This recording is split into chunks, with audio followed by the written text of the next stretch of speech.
Meditação, o livre-arbítrio. A liberdade é a condição necessária da alma humana, que sem ela não poderia construir o seu destino.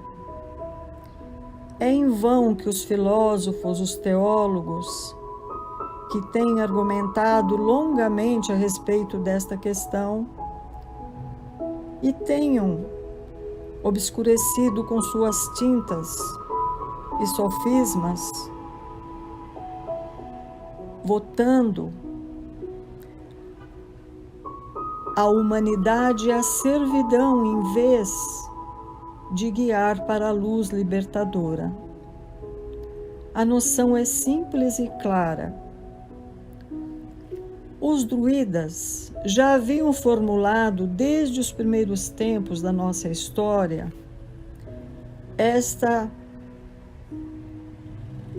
e está expressa nas tríades por estes termos.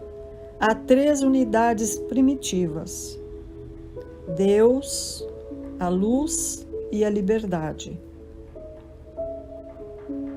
À primeira vista, a liberdade do homem parece muito limitada no círculo de fatalidades que o encerra, nas necessidades físicas, nas condições sociais, nos interesses ou instintos.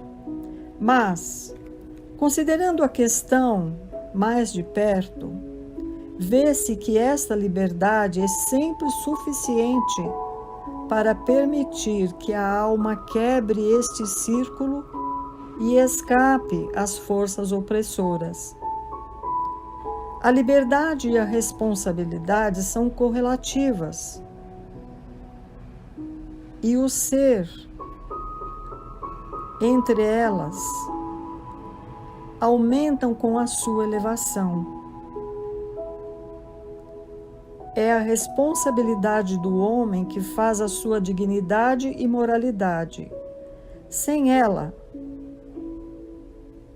não seria ele mais do que um autônomo, um joguete das forças ambientes? A noção da moralidade é inseparável da liberdade.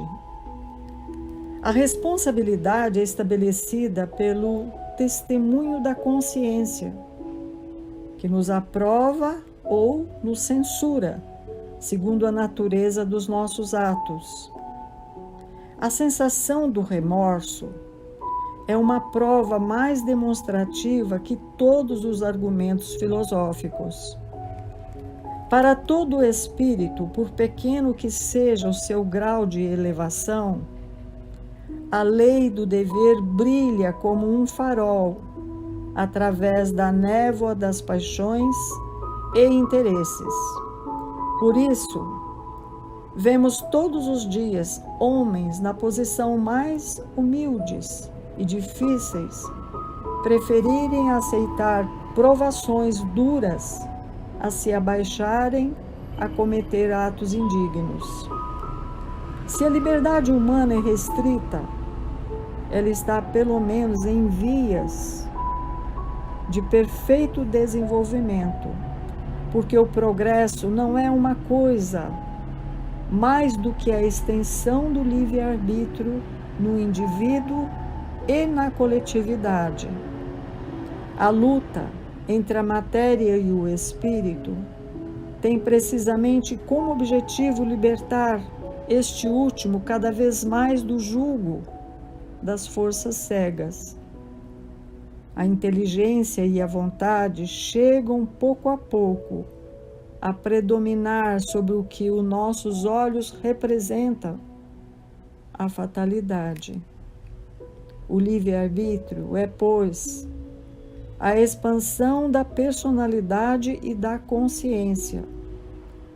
Para sermos livres, é necessário querer sê-lo e fazer esforço para vir a sê-lo, libertando-nos da escravidão, da ignorância, das paixões baixas, substituindo o império das sensações e dos instintos pelo da razão. Isto só se pode obter por uma educação e uma preparação prolongada dos apetites. Libertação intelectual pela conquista da verdade. Libertação moral pela procura da virtude.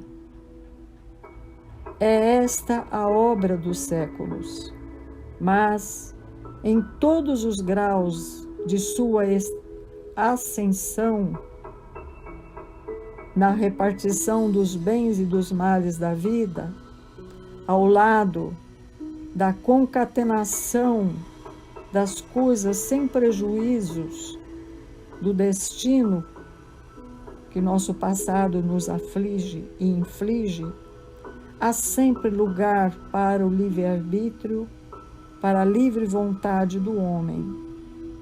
Como conciliar nosso livre-arbítrio com a presciência divina? Perante o conhecimento antecipado que Deus tem de todas as coisas, pode-se verdadeiramente afirmar a liberdade humana?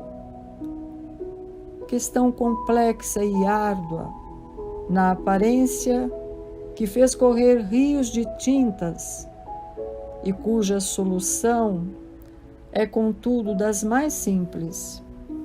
Mas o homem não gosta das coisas simples. Ele prefere o obscuro, o complicado, e não aceita a verdade senão depois de ter esgotado todas as formas de erros.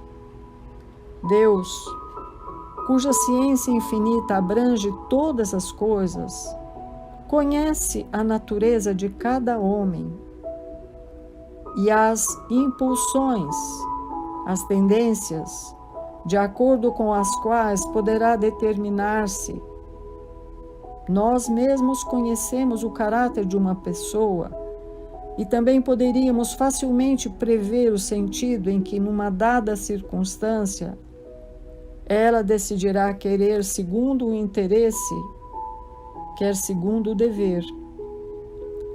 Uma resolução não pode nascer do nada.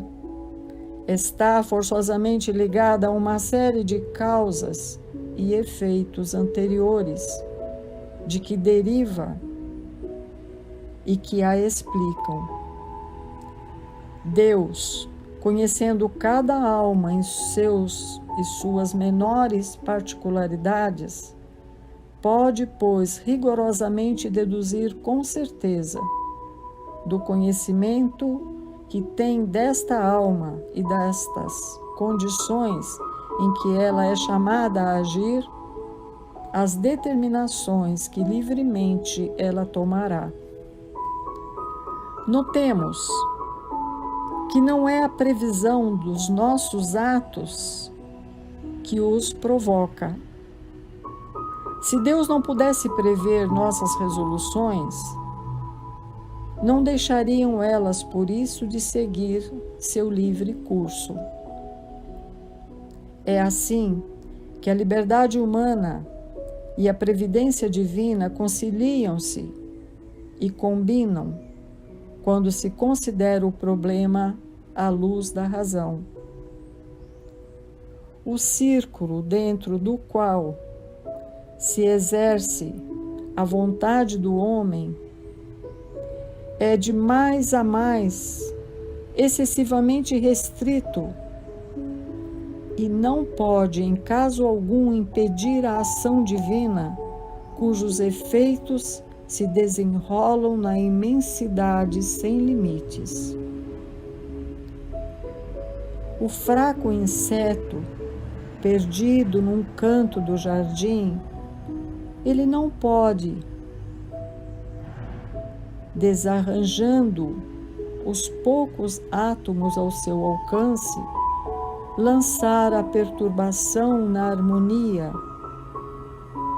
do conjunto e pôr obstáculos à obra do divino jardineiro. A questão do livre-arbítrio tem uma importância capital e grave consequências para toda a ordem social, por sua ação e repercussão na educação, na moralidade, na justiça e na legislação. Determinou duas correntes opostas de opinião: aqueles que negam o livre-arbítrio e aqueles que admitem com restrição. Os argumentos dos fatalistas e deterministas resumem assim: o homem está submetido aos impulsos da sua natureza, que o dominam e obrigam-o a querer, a determinar-se num sentido de preferência a outro. Logo, não é livre.